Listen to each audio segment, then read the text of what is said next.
ఒక మంచి eco tourism పార్క్ను ప్రారంభించడానికి ఎకో టూరిజంను ఒక మంచి పర్యాటక కేంద్రంగా వ్యాపార దృక్పథం కాకుండా ఒక పర్యాటక క్షేత్రంగా తయారు చేసి రామ్దేవ్ గారు దాదాపుగా 25 సంవత్సరాల తన అనుభవాన్ని ఆదాయాన్ని ఈ 150 ఎకరాలలో ఒక మంచి పార్కును ఏర్పాటు చేసి ఈ కార్యక్రమం ప్రారంభోత్సవానికి నాతో పాటు మెగాస్టార్ కేంద్ర మాజీ మంత్రివర్యులు మనందరి అభిమాన నాయకుడు చిరంజీవి గారిని ప్రత్యేకంగా ఆహ్వానించి అదేవిధంగా తెలంగాణ మంత్రివర్యులు జూపల్లి కృష్ణారావు గారిని అదేవిధంగా చీఫ్ విప్ శాసనమండలి పట్నం మహేందర్ రెడ్డి గారిని లోక్సభ సభ్యులు మిత్రుడు సీఎం రమేష్ గారిని రాజ్యసభ సభ్యులు అనిల్ కుమార్ యాదవ్ గారిని శాసనసభ్యులు మల్రెడ్డి రంగారెడ్డి గారిని స్థానిక శాసనసభ్యులు కాలే యాదయ్య గారిని ఇతర రంగారెడ్డి జిల్లా నాయకులందరినీ ఆహ్వానించి ఒక మంచి కార్యక్రమాన్ని ఏర్పాటు చేయడం జరిగింది. వాస్తవంగా మా ప్రభుత్వం ఏర్పడ్డ తర్వాత అధికారులతో మంత్రులతో చర్చించి తెలంగాణ రాష్ట్రం ఐటీ ఫార్మా రంగాలలో రాణించడం, ఇన్ఫ్రాస్ట్రక్చర్ రంగాలలో దేశంలోనే ప్రముఖ సంస్థలు తెలంగాణ రాష్ట్రం నుంచి ఈరోజు నిర్మాణ రంగంలో రాణించినాయి. ఇక తెలంగాణ రాష్ట్రానికి కావలసింది temple tourism, health tourism, eco tourism. ఒక రాష్ట్రం యొక్క ఆదాయం పెరగాలి, ఒక రాష్ట్రానికి గుర్తింపు రావాలి అని అంటే పరిశ్రమలు పెట్టుబడులే కాదు, ఆ రాష్ట్రంలో ఉన్న టెంపుల్ టూరిజం, ఎకో టూరిజమే ఆ రాష్ట్రం యొక్క ఆదాయాన్ని పెంచడమే కాకుండా రాష్ట్రం యొక్క గుర్తింపు గౌరవాన్ని కూడా పెంచుతుంది. ఈరోజు మనకు సంబంధించిన మిత్రులు కావచ్చు, బంధువులు కావచ్చు, చాలామంది వాళ్ళ పిల్లల పెళ్ళిళ్ళు చేయాలన్నా, శుభ కార్యక్రమాలు ఏమైనా చేయాలి అని అంటే మన ప్రాంతం కాకుండా రాజస్థాన్కో లేకపోతే ఇతర దేశాల్లోకి వెళ్ళి అక్కడ కార్యక్రమాలు చేసుకుంటున్నారు. దానికి ప్రధానమైన కారణం ఆ ప్రాంతంలో ఉండే టెంపుల్ టూరిజం, అదేవిధంగా ఎకో టూరిజం. వీటితో పాటు ఎవరిని కదిలిచ్చినా మన వాళ్ళని బెంగళూరు జిందాల్లో జాయిన్ అయినని కొంతకాలము అని చెప్పి చెప్తూ ఉంటారు. మనం ఈరోజు మందిరాలను దర్శించుకోవాలంటే తమిళనాడుకో ఇతర రాష్ట్రాలకో వెళ్తున్నాం. ఫారెస్ట్లో ప్రకృతి సహజ వనరులను చూడాలి అంటే మధ్యప్రదేశో లేకపోతే ఇతర రాష్ట్రాలకు వెళ్తున్నాం. అదేవిధంగా హెల్త్ టూరిజం విషయంలో కూడా మనం ఎక్కడెక్కడికో వెళ్ళాల్సిన పరిస్థితి. కానీ అన్ని సహజ వనరులు ఉన్న తెలంగాణ రాష్ట్రంలో ఇప్పటి వరకు ప్రభుత్వాల దృష్టి ఈ హెల్త్ టూరిజం మీద, ఎకో టూరిజం మీద, టెంపుల్ టూరిజం మీద ఫోకస్ లేకపోవడం వల్ల అద్భుతమైన ఆలయాలు ఉన్న తెలంగాణ రాష్ట్రం, అది 1000 స్తంభాల గుడి కావచ్చు, యునెస్కో గుర్తింపు పొందిన రామప్ప మందిరం కావచ్చు, లేకపోతే శ్రీశైలం కావచ్చు, రాజన్న వేములవాడ రాజన్న మందిరం కావచ్చు, ఇట్లాంటి చాలా మందిరాలు, ప్రపంచ ప్రఖ్యాతిగాంచిన మందిరాలు మన దగ్గర ఉన్నాయి.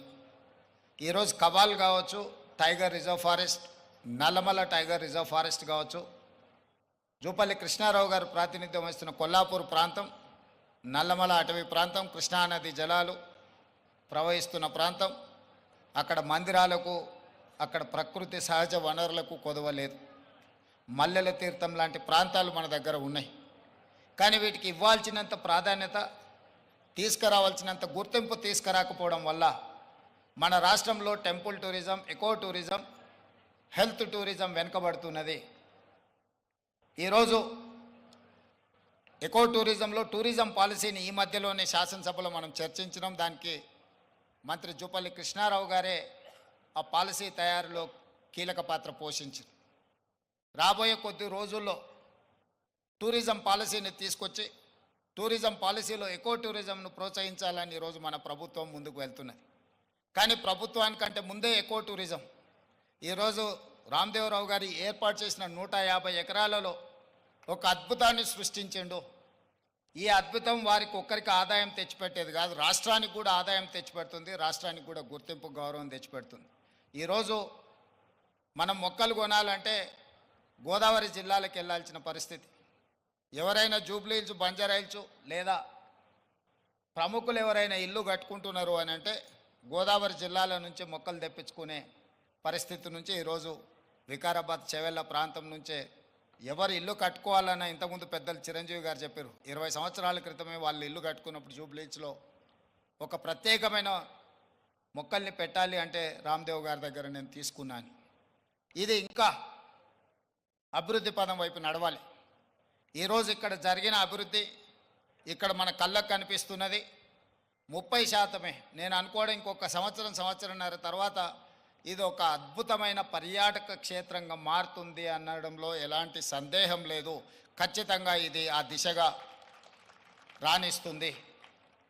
ఇక్కడ మేము కొంతనే చూసినాం, మిగతా ఏర్పాట్లు కూడా అద్భుతంగా చేస్తున్నారు.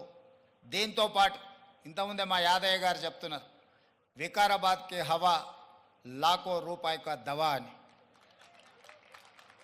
వికారాబాదులో ఉన్న అడవిని ఆనాడు నిజాం సర్కార్ మెడిసినల్ ప్లాంట్స్ పెట్టి మీకు మొత్తం తెలంగాణ రాష్ట్రంలో ఉండే టెంపరేచర్ కంటే చిరంజీవి గారు వికారాబాద్లో వికారాబాద్ అటవీ ప్రాంతంలో 2-3% టెంపరేచర్ తక్కువ ఉంటుంది.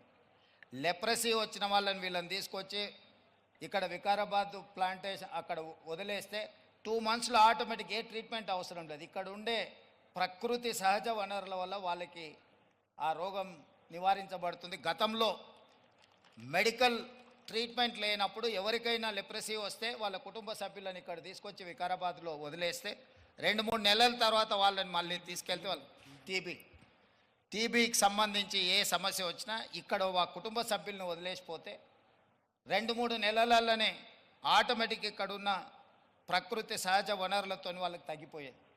అంటే ఈ ప్రాంతానికి ఒక ప్రత్యేకత ఉన్నది.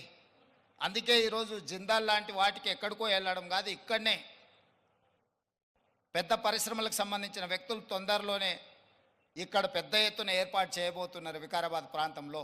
మొన్ననే దావోస్లో అగ్రిమెంట్ చేయడం జరిగింది.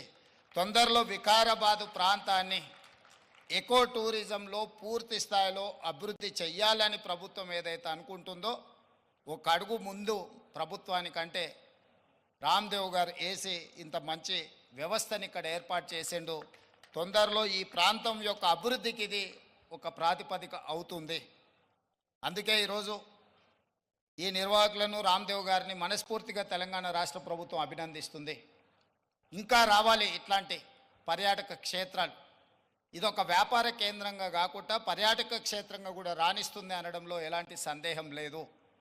ఈరోజు నాతో పాటు చిరంజీవి గారు, సీఎం రమేష్ గారు, మా మంత్రులు, శాసనమండలి సభ్యులు, శాసనసభ్యులు అందరూ రావడం, ఇట్లా కార్యక్రమం రోజువారీగా ఎన్నో రాజకీయ కార్యక్రమాలలో పాల్గొంటుంటాం. కానీ ఈ కార్యక్రమంలో పాల్గొనడానికి ఒక ప్రత్యేకత ఉన్నది.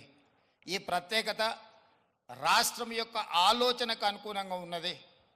ఈరోజు రాష్ట్ర ప్రభుత్వం ఏదైతే ఎకో టూరిజం పాలసీలో ఇలాంటి పార్కులు మేము డెవలప్ చేయాలనుకుంటున్నామో రాబోయే రోజుల్లో ఖాళీ వరి పండించడమే కాదు, ఇతర కమర్షియల్ క్రాప్స్ వైపు ఈరోజు వనాలు, ప్రకృతి వనాలను పెంచడానికి కూడా రైతులను ప్రోత్సహించడానికి ప్రభుత్వం వైపు నుంచి ప్రణాళికలు ఉన్నాయి. వాళ్ళందరికీ కూడా ఇలాంటి వ్యాపార కేంద్రాలు ఉంటే రైతులు పెంచే మొక్కల్ని కొనుగోలు చేయడానికి అవకాశం ఉంటుంది. 1,000,000 మొక్కల్ని తెలంగాణ రాష్ట్ర ప్రభుత్వం పెట్టాలంటే ఎక్కడనో ఒకడ గ్రామాల దగ్గర ఆ మొక్కల్లో పెంపడానికి క్షేత్రాలు ఇస్తున్నాం. కానీ 6 నెలలు సంవత్సరమే పెంచితే అవి మేము నాటినప్పుడు 20-30% కంటే ఎక్కువ బ్రతకడం లేదు. అందుకే రాబోయే రోజుల్లో మా మంత్రి గారికి సూచన చేస్తున్నా, అదేవిధంగా ఫారెస్ట్ మినిస్టర్ గారికి కూడా నేను ఆదేశాలు ఇస్తా. 2-3 సంవత్సరాలు పెంచిన మొక్కల్ని తీసుకెళ్ళి నాటితే మొక్కలు బతకడానికి ఎక్కువ అవకాశం ఉంటుంది. కానీ మరి రైతు 2-3 సంవత్సరాల ఆదాయం లేకుండా ఉండాలి అని అంటే రైతు బ్రతకం కూడా కష్టమవుతుంది. అందుకే దానికి తగ్గట్టుగా ధర చెల్లించి రాష్ట్ర ప్రభుత్వమే కొనుగోలు చేసి రాష్ట్ర ప్రభుత్వం నాటే హరితహారం మొక్కల్ని 3 సంవత్సరాలు 4 సంవత్సరాలు పెంచిన పెద్ద మొక్కల్ని నాటితే అది ఒక్క సీజన్లో మనం కాపాడుకోగలిగితే చాలు, అది తప్పకుండా చెట్టుగా వృక్షంగా మారే అవకాశం ఉంటుంది. అందుకే రాబోయే రోజుల్లో ప్రభుత్వం యొక్క విధి విధానాలను చర్చించుకొని వాటిని సవరించుకొని తెలంగాణ రాష్ట్రాన్ని ఒక ప్రకృతి వనంగా మార్చాలని. అక్కడ రామయ్య గారు ఉన్నారు, ఒక సామాన్యమైన రైతు.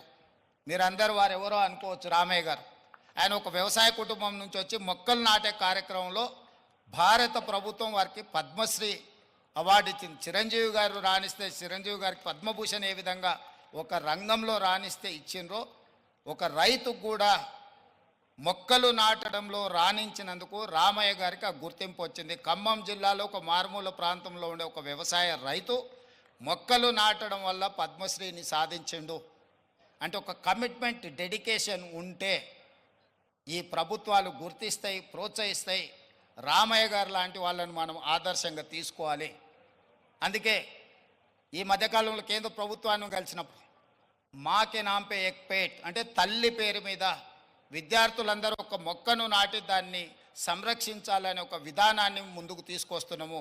ప్రతి విద్యార్థి తమ కన్న తల్లి పేరు మీద ఒక మొక్క నాటి ఆ స్కూల్లో ఆ మొక్కను కాపాడితే కొన్ని లక్షలాది కోట్లాది మొక్కల్ని ప్రతి సంవత్సరం మనం పెంచుకుంటూ పోవచ్చు.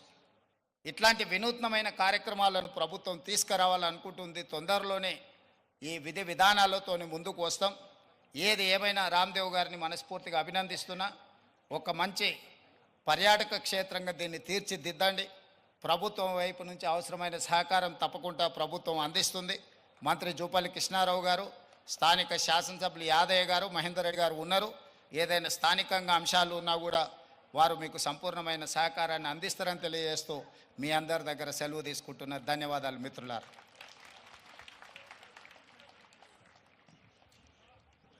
ముఖ్యమంత్రి గారికి హృదయపూర్వకమైనటువంటి కృతజ్ఞతలు తెలియజేస్తూ ఉన్నాము. అలాగే వారి ఇందాక ప్రస్తావించిన విధంగానే ఇక్కడికి విచ్చేసినటువంటి గ్రీన్ యాక్టివిస్ట్ వనజీవి రామయ్య గారికి, అలాగే దుస్సెర్ల సత్యనారాయణ గారికి ఇప్పుడు సత్కారం ఫెలిసిటేషన్ చేయవలసిందిగా గౌరవనీయ ముఖ్యమంత్రి గారు శ్రీ రేవంత్ రెడ్డి గారిని